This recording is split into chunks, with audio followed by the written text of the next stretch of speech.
So, if you are somebody who is suffering from painful periods, you should understand what is a normal painful period and what is an abnormal painful period. So, for a routine population of females, slight discomfort, cramping, and heavy bleeding is absolutely normal for the first 1 or 2 days of your menstrual cycle. But if the period pain is lasting from before the period starts and it is continuing throughout the duration of periods, and if it is continuing even after the periods are over or your bleeding is over, that is definitely not a normal painful period.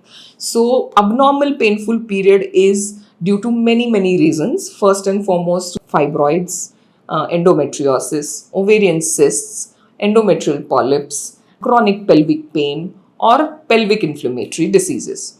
So most importantly, it is what is the reason for your painful periods. So generally 99% of the times, it so happens that when patients come to us with the complaint of painful periods, they've been suffering from a very long time, and they've not really sought any medical advice. So this is where you should definitely visit your gynecologist if you are having abnormally painful periods since the last 2 to 3 months.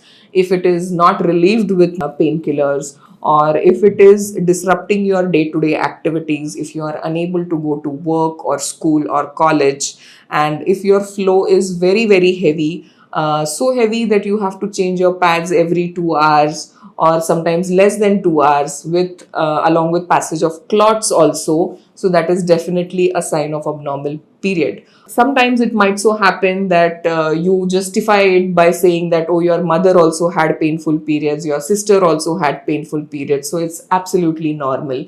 But it is not the case. Sometimes we do find on a routine scan there is a large fibroid, there is a large ovarian cyst which is left unattended. There is deep pelvic endometriosis, which is undiagnosed since years together, and the lady is suffering just because everyone has told her that painful periods are normal.